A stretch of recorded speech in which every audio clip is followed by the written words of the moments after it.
everyone. I'm drinking coffee while staring at a Doom 2 level. Coffee. So the point of this video is to kind of go over some nuances of Doom 2 style level design before I get into talking about what I'm going to be doing for the final conflict of my Snapmap Doom 4 project. And one of the things I keep talking about over and over again, but I've failed to produce any actual examples.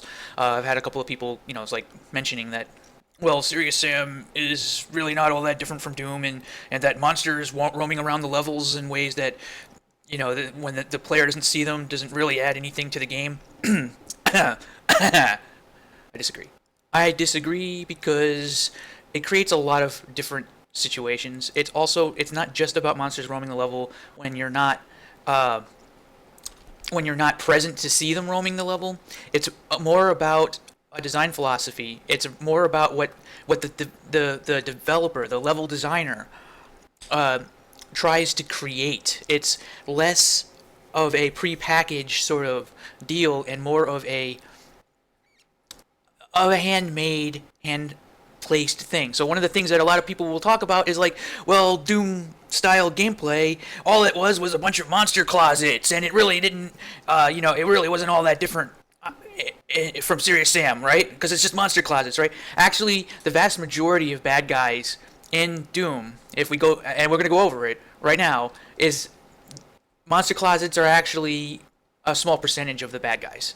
I know it seems a little strange, and a lot of the bad guys do actually come from monster closets. I'm looking at one right here. There's a monster closet right here, but this monster closet isn't. It's not an ambush. This was actually a really interesting sort of, like you have to press use on this wall, and then it opens up this door. But I want to take a moment to introduce you to Bob and Joe. And why is Bob and Joe different from most encounters that you'll have in Doom 4? Bob and Joe are a particularly interesting couple. You see, they hang out in this monster closet, but at any point in time, they can hear you fire your weapon, depending on where you are here. So these are block sound. You need two block sound line defs in a row in order for the sound to actually get blocked. So anytime you fire your weapon, in this area, you're going to turn the corner, and you will usually see Bob and Joe come out of this doorway. Now, this isn't exactly the best example because you can kind of simulate this sort of effect as well. In Doom 4, it's really not that out of the question. Serious Sam and Doom 4 easily do this kind of stuff. But there are more complex examples in other maps that show situations that are really, really hard to replicate. And so rather than just pay attention to just Bob and Joe by themselves, pay attention to how this level is set up and how it flows versus something that's from a more modern shooter. Okay, one of the things that happens when it comes to Doom levels is that when you first start the level, you really can't figure out where to place checkpoints. See, that's one of the defining things. Like, if you pay attention to where checkpoints usually go in these levels, like, if I die, you just respawn at the very beginning, right? The entire map, and this ends up being true for most maps, end up being a continuous experience until the very end. Like, the whole thing is a living, breathing, pre-placed monster experience from the start, usually all the way to the end, and there are very few actual breaks in gameplay where you can safely place a player start at the start of a specific encounter where you can actually predict where you can actually break everything up into a series of small compartmentalized situations. So Map 02 is a pretty interesting beast, and once again, for the vast majority of the level, there's no real places where you can put checkpoints. Notice that. Like, okay, a checkpoint, when I place a checkpoint in a game, in a modern shooter, I always look for a spot where everything stops, where the gameplay of the previous area is finished and the next area is beginning, right? And that's one of the things to keep a close watch on, and how often does that actually happen in Doom 2, where you can very safely say, okay, the area that I was previously in has now no longer have any effect on the following areas that you can go to. If you can't figure that out, then that means that it's become this sort of nebulous, continuous experience. So when I fire my weapon, the sound of my gun firing goes all the way through all of this shit. And monsters that are not even related to anything that I'm doing in the beginning of the map are now active.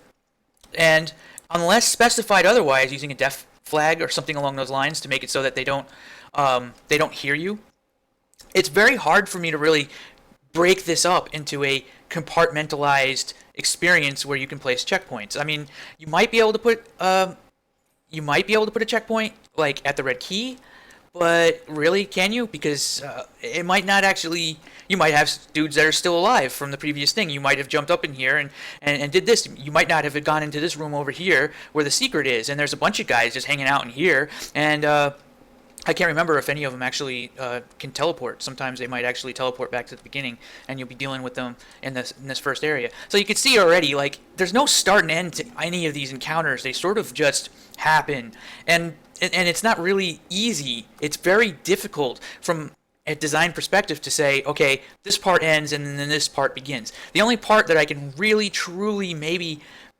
justify is after you use the red key card here and it opens up a door to a completely new area here. So maybe there would only be one checkpoint possible on this level. But it gets difficult sometimes to really see that. Alright, I think I got my point across on this, because map 29 is a pretty good example.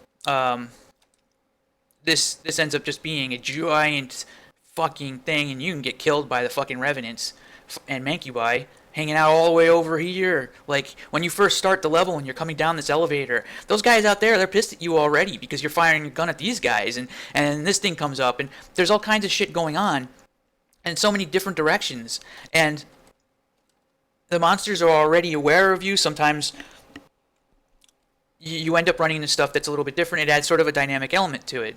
And we can argue that the modern spawning systems kind of recreate this anyway, and that it wouldn't really, but it's not the same thing. I don't think it is, because it doesn't have that same feel to it, that the designer is, you're experiencing something much closer to what the designer had in mind, and you're having you're I don't know, it's sort of, it's authentic in a way. It's more authentic.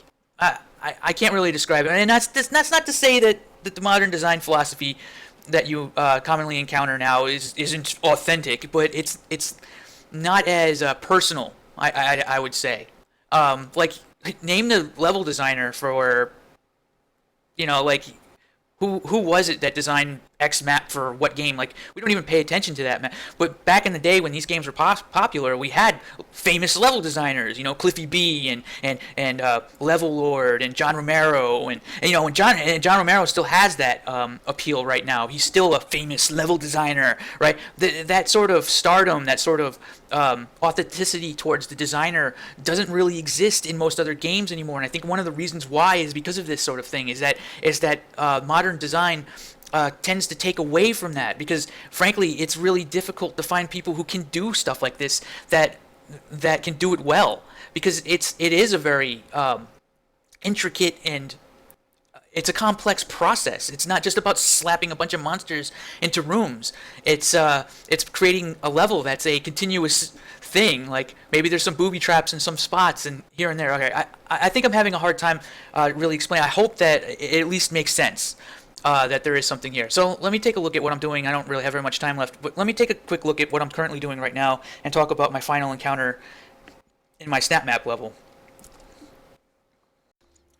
Okay, so I do realize there's immediately a flaw to the argument, basing my own Snapmap level off to make the assertion that the Doom 4 single player maps were done in any way, shape, or form the same way. That's not really fair, but what I'm saying is generally true still. Right away, one of the first things that can be done is that it's very, very easy. It was very easy for me to figure out where the breaks in gameplay actually are, and I was able to figure out when each sequence ends and the next sequence begins in a very obvious manner. And I was able to exploit this and thus make my job a lot easier by placing player spawns at these locations and disabling them by default.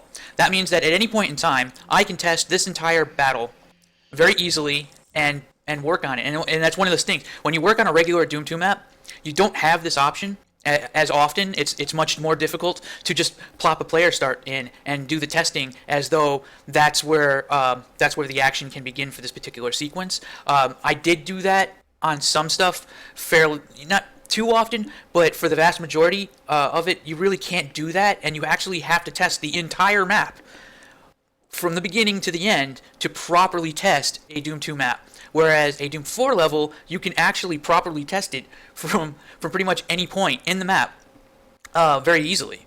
Like, I know this battle right here, I can just plop onto this player start, or I want to do this lull sequence right here. I know that this is a very static thing.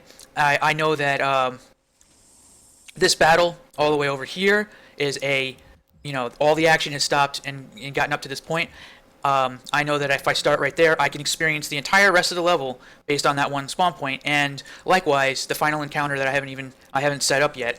Right here, I am currently, and you can see this one is enabled right now, and you can see that I'm actually testing for the final encounter, which is actually going to be a battle that traverses between two different nodes, actually maybe even 3 different nodes, as one continuous battle, where there is no way for me to place player start halfway through. Once this sequence begins, I'm not going to allow it to end until the level is over. So, prior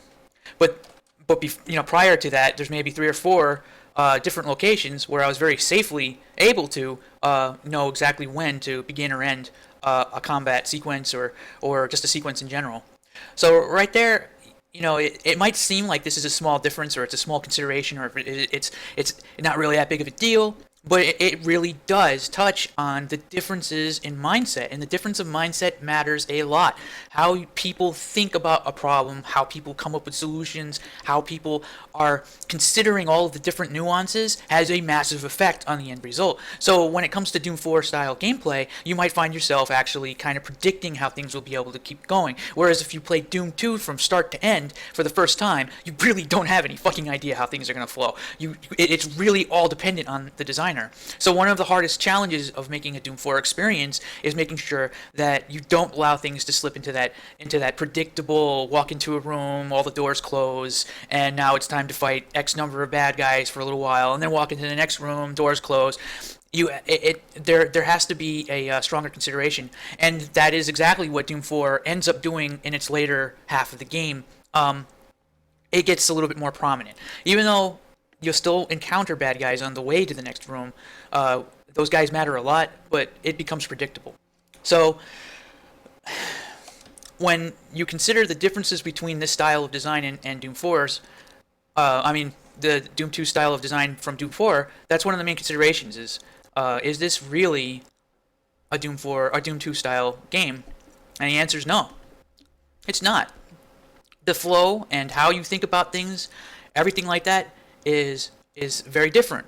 You can create an experience that's very similar, and it takes extra time and energy. And I think that people who are creating these snap maps should really think about this, because how you think about this matters a lot in the end result.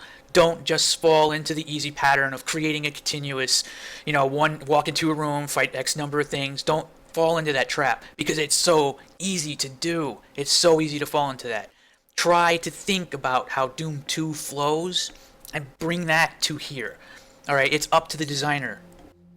It's up to you to do that.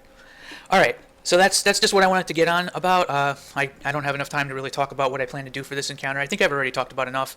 I will try and get this done today, and I will upload it and see if anybody can beat this map, because when I was originally playing, I was having so much trouble with it, but now I can actually beat the level without even taking damage anymore, and I haven't nerfed anything. I've just gotten so much better at it because I know where everything is. So I can actually beat the level without ever losing my armor. Everything except for this fucking fight over here. This fight is fucking hell. Okay, I'm gonna be surprised if anybody could beat the level with the fucking full score. I'm taking on this motherfucking thing. This motherfucker fight is bullshit. It's bullshit. You're gonna fucking hate me.